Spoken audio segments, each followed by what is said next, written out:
Bonjour à tous, je suis ravie de vous retrouver aujourd'hui pour vous présenter mes dernières lectures qui correspondent à mes lectures du mois de janvier 2026. Ce mois-ci, j'ai essayé de lire assez varié puisque j'ai lu un livre de développement personnel, un roman contemporain, historique, saga familiale. J'ai lu 2 thrillers, un roman de science-fiction et une romance également, ce qui est un peu surprenant de ma part. Pour que ce soit un peu plus sympa, je vous propose qu'on commence tout de suite par les livres que j'ai le plus appréciés. Je vais commencer par le livre de développement personnel dont je veux absolument vous parler, et je vous ai déjà parlé dans les livres que je veux lire en 2026, donc c'est fait. C'est le livre de Marielle, donc du blog de Neroli, de la chaîne YouTube et du blog Le Blog de Neroli, qui s'intitule « Je reprends le contrôle », donc qui est sorti tout récemment, début janvier. C'est un livre de développement personnel qui va parler d'organisation au sens très large, et je peux vous le dire tout de suite, j'ai adoré ce livre. J'ai trouvé que c'était le livre de développement personnel sur le thème de l'organisation le plus complet qu'il m'a été donné de voir. C'est un livre en fait qui va aborder vraiment tous les aspects de l'organisation, que ce soit par exemple tout simplement le ménage, l'administratif, mais aussi la vie personnelle, l'organisation des vacances, enfin voilà, il y a vraiment tout un pan de l'organisation qui est proposé. C'est fait de façon très simple, très naturelle et très sincère, je trouve, et c'est ce qui m'a beaucoup plu. Ça se lit vraiment sans aucun souci, c'est très clair, très concret aussi, et c'est ce que j'ai beaucoup aimé. Et si vous ne connaissez pas Marielle, c'est une blogueuse youtubeuse qui a aussi été infirmière en Suisse à plein temps et puis à temps partiel, donc c'est quelqu'un qui vraiment a déjà jonglé entre son travail d'infirmière extrêmement prenant et sa vie de blogueuse, de youtubeuse. Elle est aussi maman d'une petite fille, donc vraiment elle nous propose des conseils qu'elle a appliqués elle-même, qu'elle applique elle-même et voilà, qui ne tombent pas du ciel. Le livre en lui-même est très joli, il y a quelques photos, il y a vraiment un effort qui a été fait sur la présentation pour rendre tout ça très lisible, très accessible, et vraiment c'est mon coup de cœur développement personnel de ces derniers mois, et vraiment je vous le conseille en toute sincérité. Si c'est un sujet qui vous intéresse ou vous avez envie de piocher des idées, vraiment celui-ci il est top et il vaut toutes les formations, toutes les choses un petit peu chères que vous pourrez avoir autour de l'organisation. Prenez ce livre, vous avez tout ce qu'il faut. On continue maintenant avec un roman coup de cœur, et je pense que ça ne va pas vous étonner puisqu'il s'agit des Belles Promesses de Pierre Lemaitre. Vous savez peut-être que j'attendais ce roman avec une très grande impatience. Vous le savez, je suis une très grande admiratrice de Pierre Lemaitre. J'ai adoré sa trilogie Les Enfants du désastre et j'ai adoré la saga des Années Glorieuses. Alors, ce roman, qui est le 4e, clôt donc la saga des Années Glorieuses, mais Pierre Lemaitre a prévu de suivre encore la famille Pelletier, dans une autre trilogie, donc qui paraîtra plus tard. En attendant, il a annoncé sur France Inter, donc au micro de France Inter, et pour répondre à une auditrice qui s'appelait, je crois, Véronique, et qui lui demandait quand est-ce qu'il allait se remettre au polar, eh bien il a annoncé devant tous les auditeurs de France Inter qu'il allait écrire un polar avant de se remettre à la famille Pelletier. Donc Pierre Lemaitre, c'est un auteur que j'adore aussi bien donc en tant qu'auteur de polar. Donc par exemple, un de mes romans préférés, c'est Robe de mariée. Et eh bien j'ai adoré la saga des Années Glorieuses. C'est une saga historique et familiale où on va suivre une famille sur plusieurs années. Pierre Lemaitre, c'est vraiment quelqu'un qui a une plume très particulière, très drôle, très pertinente et en même temps très subtile. Et personnellement, j'adore sa plume. Je pense que c'est vraiment... j'adore son humour un peu sombre des fois et en même temps sa pertinence, le fait que chaque mot a son importance, chaque mot a sa puissance en fait. Et voilà, c'est vraiment un auteur que je ne peux que vous recommander.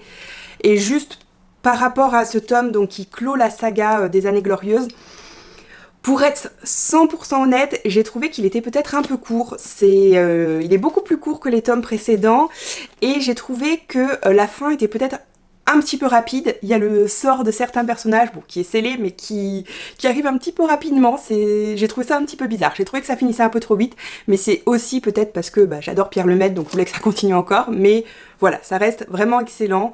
Et maintenant, il va falloir que j'attende ses prochaines parutions, même si je pense que je vais me replonger dans ces anciens polars, parce qu'il y en a que j'ai un petit peu oublié, mais je sais que c'est de la très très grande qualité. Un autre roman que j'ai adoré ce mois-ci et que j'ai noté 4 sur 5, c'est Récursion. Alors c'est un roman vraiment particulier, un petit peu de science-fiction, dans lequel en fait on va partir d'une situation un peu particulière, où on va suivre un personnage qui va vouloir enquêter sur le syndrome des faux souvenirs. En fait, les faux souvenirs, ce sont des souvenirs qui sont engendrés par, on imagine, des modifications de la réalité, et qui vont faire que dans certains individus vont coexister leurs souvenirs, voilà, comme vous et moi, on a des souvenirs, mais aussi d'autres souvenirs d'une vie un petit peu parallèle qu'ils auraient vécue. Et cela va entraîner une vague de suicides donc, dans le monde, et le personnage va enquêter là-dessus. Voilà, je vous en dis pas plus, c'est un roman qui est assez court et que j'ai adoré. J'ai trouvé que on était tout de suite dans l'histoire en fait. Dès qu'on commence, on est directement happé par cette histoire, par ces histoires de faux souvenirs. C'est très intriguant, très déroutant aussi. Et direct, en fait, ça nous pose plein de questions. En fait, c'est un peu toujours sur l'idée des vies qu'on n'a jamais vécues, mais qu'on aurait pu vivre. Vous voyez un peu l'effet papillon, les multiverses et tout. C'est un peu toutes ces idées-là dans un roman. Donc c'est un one-shot, il n'y a pas de suite. Et on se laisse bien prendre au jeu. C'est quand même un sujet qui est très... moi je trouve qu'il est très palpitant. Le rythme est, comme je le disais, assez haletant. On passe d'un personnage à l'autre assez rapidement. Les chapitres sont plutôt courts. Et moi ça m'a tenu en haleine du début à la fin. Et voilà, je vous le recommande très chaudement si vous voulez commencer un petit peu la science-fiction, très accessible. Ce roman est parfait.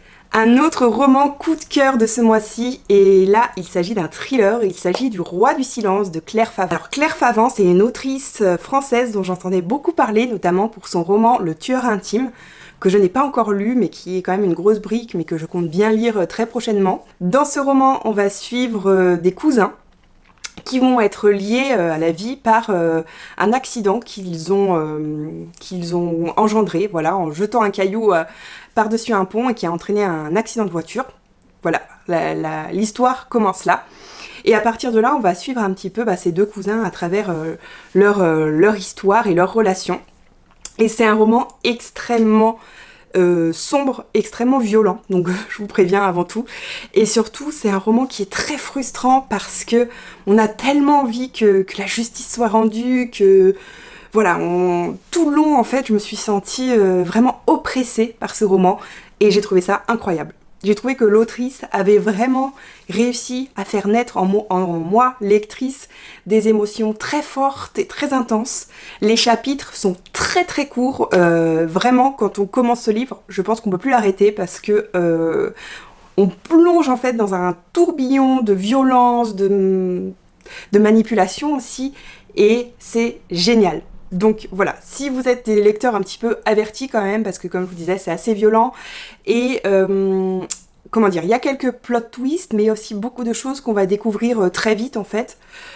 Et voilà, c'est pas vraiment un thriller où on va savoir la vérité tout à la fin, on va savoir des choses peu à peu, mais ça tient quand même en haleine, et vraiment une autrice à suivre et pour ma part à découvrir les autres romans. Un autre thriller que j'ai lu ce mois-ci et qui m'a fortement déçue, et j'en suis désolée parce que je sais qu'il y a plein de gens qui l'ont adoré.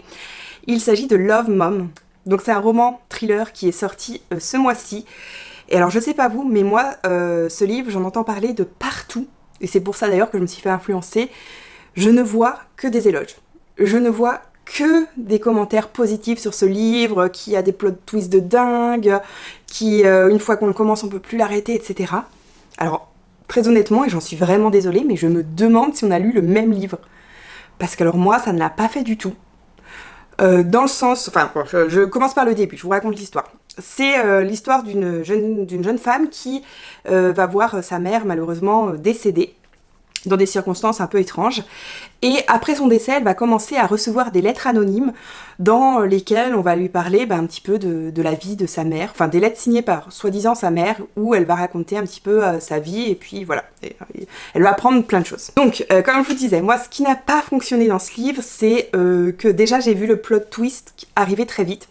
Donc il arrive à peu près en milieu de roman, et personnellement je l'ai relativement vite deviné, donc ça m'a beaucoup gênée, et c'est quelque chose qui m'a un petit peu gênée, qui m'a un petit peu déçue, parce que du coup il y avait moins de surprises. Et par ailleurs, j'ai trouvé que les personnages n'étaient pas assez approfondis, leur psychologie est vraiment survolée, selon moi bien sûr, Et au final, et je pense que je suis une des seules, je me suis ennuyée profondément dans ce livre, j'avais hâte de le finir.